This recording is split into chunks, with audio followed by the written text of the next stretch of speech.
amazing. I was floored when I saw that. I really couldn't believe that he would repeat word for word. We have worked hard in this campaign. We have made a submission to Elections Canada, and we will rectify any concerns. It's like, no, the thing is, any mistakes we may have made. Mistakes? Yes. Did you mistakenly borrow $25,000 from a firm managed by your brother-in-law after bouncing a bunch of checks in your campaign, during which you absolutely spent over the limit? Is this how a Stephen Harper cabinet minister behaves? Yes, of course it is. But I mean, like, how can they defend this behavior? And this is, again, I guess my point is, they're when the Olympics, the summer, everyone's at the cottage, having barbecues, watching the Olympics. Literally, the sun's shining. People don't want to think about this, and that's why someone like the Minister of Intergovernmental Affairs can talk to a CBC reporter on camera and essentially tell him to go to hell while he's asking questions about corrupt practices. Yeah, see, here's the thing, and it's a pattern of behavior that we're seeing with the Conservatives now. When they're caught, fiddling with democracy by either skirting finance rules, voter tampering, etc. When they're caught, they throw their hands up and go. They play confused and oh, have we made a mistake? Oh, well, we're certainly willing to take a look at that and see what we did wrong and not do. And well, here's the thing. This is the thing that they're not properly addressing the fact that this behavior is criminal. Do you see what I mean? This is criminal behavior, and we can't. That leads me to say, I think I've figured it out, Tony. It's like joining a gang. This is the initiation ritual for becoming a member of cabinet for Harper. You have to have some campaign scandal, and then you get into cabinet. It's amazing. It's amazing that we've seen Bev Oda's head roll, but I'm not entirely sure that was, Yeah, I remember reading an interesting article that basically put it out there saying that people are happy to see her head roll, but that it was, done in such a manner that it was obviously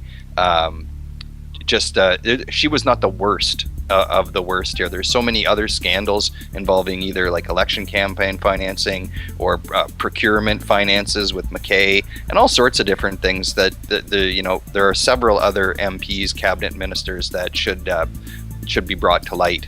Another one I think we should talk about here is the update on the Dean Del Mastro campaign. We know that Elections Canada did contact a number of the people that had come forward asking for immunity through their lawyer to be able to give evidence. And of course, we knew that Elections Canada can't do that.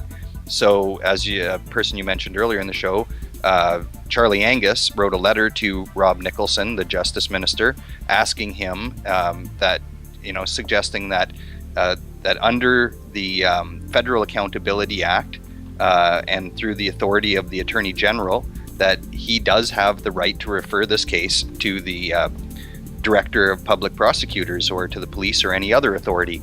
Now, Rob Nicholson has wrote back in response to Charlie Angus saying that he believes that would be overstepping the bounds of the Justice Minister.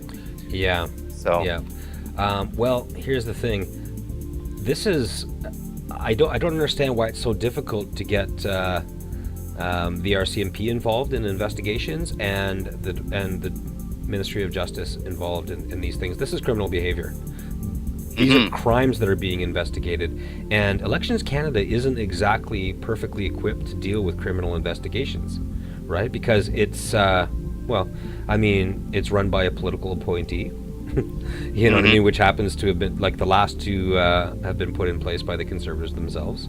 I don't believe it has any legal authority either, does it? It just has investigative capabilities. Exactly. I'm not sure about the exact nature of what their powers are, but if they can't offer immunity, I'm wondering can they subpoena? What can they do? I don't know. It's something that we might look into and maybe go into more depth in a future show or something like that, because it's definitely an interesting subject. Because this is the nuts and bolts of a whitewash we're witnessing right now. You know what I mean? Mm-hmm. If we don't see law enforcement step in, and and that's just one aspect of Dean Del Mastro's campaign finance misdeeds from 2008. There's a whole separate issue aside from that concerning his receipts as well. But with that, if we don't see law enforcement get involved in that case, then I'll be really upset. I really think that needs to happen. I guess for within the scope of this show, we can say that the Dean Del Mastro whitewash is continuing. We see political stick handling on the part of the Conservative Justice Minister, Rob Nicholson. Mm-hmm. This is something we predicted about 3 shows ago. When I believe so. Yeah. And this is not surprising, but I mean, it's one of those things. It's like it's pretty cut and dry. You'd have to be pretty naive not to see this for what it is. You know what I mean? Exactly. It's a whitewash. Now here, I've got another interesting thing to mention here concerning the robocall scandal, which will lead back to a question about Dean Del Mastro's campaign. Yeah. So Elections Canada has finally, after 15 months, turned to the RCMP for assistance in the robocall scandal, and the RCMP has confirmed that it's involved in the investigation now. Okay. So how come Elections Canada is willing to bring the RCMP in, and how did they bring the RCMP? What process took place there, and why aren't they willing to do it in the Del Mastro case? Well, that's a really good question, Mike. Why is this information so difficult to come by? Really? Why can't the RCMP tell us more about their investigation? I remember when Paul Martin was governor or prime minister. I'm sorry. Mm-hmm. And there was a suspicion of a budget leak. Okay, and during an election, the RCMP came out and described their investigation into Ralph Goodell, who was the finance minister at the time. Okay, and that action on the part of the RCMP in terms of divulging and making public the nature of their investigation, okay, turned that election, gave us Stephen Harper. That's what I was going to say. Right. The concern is always that it could have a political bend to it, and even if it's not intended, it can have that result. And I'm sure it's a concern, I suppose, whenever the RCMP is going to get involved in something political. But at this in this case, there isn't an election going on. There should be nothing holding them back. Exactly. Well, so I've got a little bit of a theory on this, Tony. Do you smell politics on this? I've got a little bit of a theory here. Now, this is complete speculation, but if you read any of the articles that are out there, and there's a good one in the Ottawa Citizen, I'll have to put that link up on our page. But if you read through and you look at the difficulties that Election Canada is having in weeding out this peer. So what I'm going to do is I'm going to go to a track. Yeah, we'll come back and finish we're going up. to come back and find out what happened to Mike. Here we go with Danny Lage. You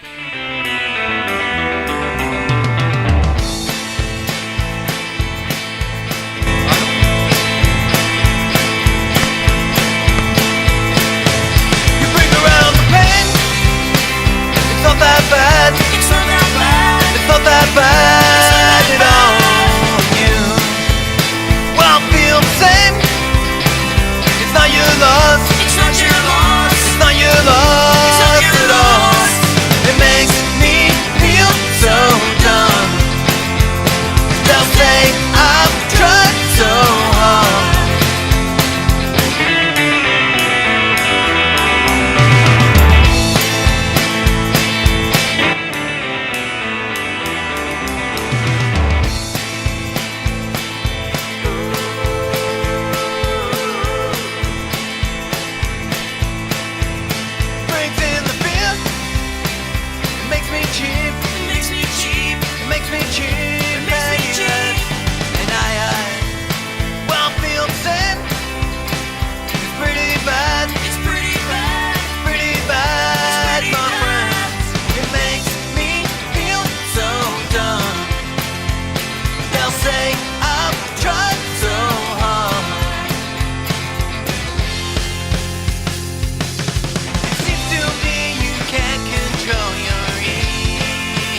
to kill the pleasure.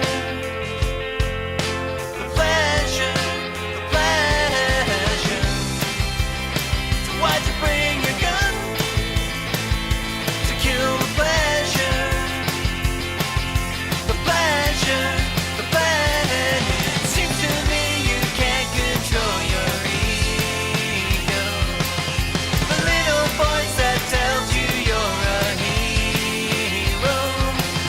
It seems to me you can't control your ego. The little voice that tells you you're a hero.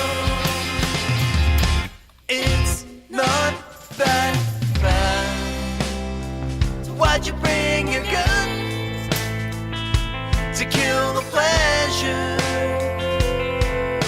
The pleasure, the pleasure.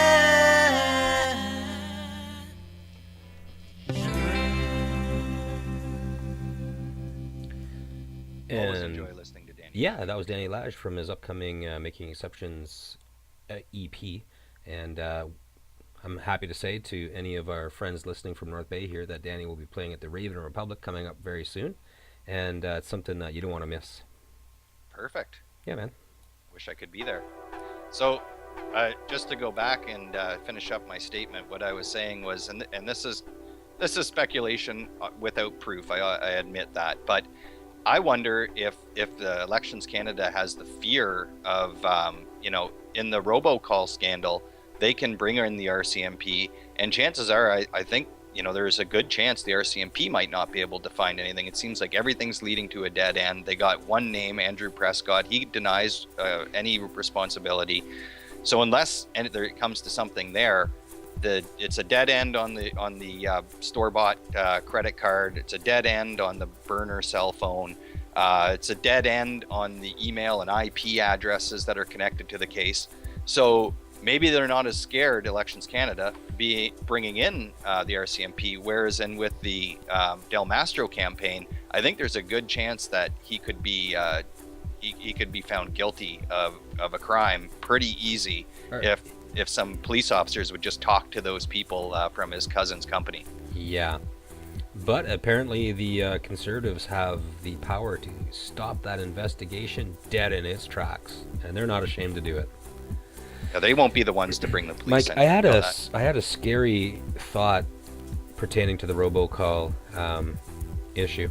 Okay. What if the guy who's in the most trouble after all this is Pat Martin?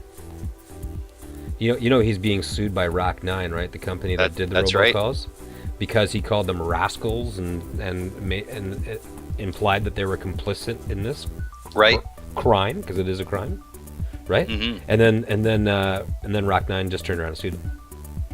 I remember that. You know what I mean? So Pat Martin has been essentially silenced. People have to be very careful unless they want to ring up huge legal bills. I'm sure Rock 9, those rascals, which I think it's fair to call them that, because here's the thing: companies have to do due diligence when they may or may not be committing a crime. Correct? In the operation in their day-to-day business operations, what they do may be a crime, and of course they're not in a position to know whether it is or not. How would they know? They just got a script, and their people read the script and did the thing. Now, even a lot of the call center workers that were interviewed about this were saying, we thought this was kind of fishy, but apparently Rock 9 themselves didn't, or any of the call centers, they didn't. The people running the call centers who had ties to the Conservative government didn't really think it was fishy. You take a minimum wage job. A couple of the employees actually called Elections Canada about it at the time, but the company didn't take any responsibility. Right. So if you're working at a call center making whatever, not very much, and it's not a job you particularly care about, and you normally just go there and do whatever, and you're kind of used to doing things you don't feel comfortable with. You know what I mean? If for someone in that position to feel uncomfortable about making these calls, directing people to different polling stations, guess what? It had to be fishy. So how come the company itself didn't think it was fishy?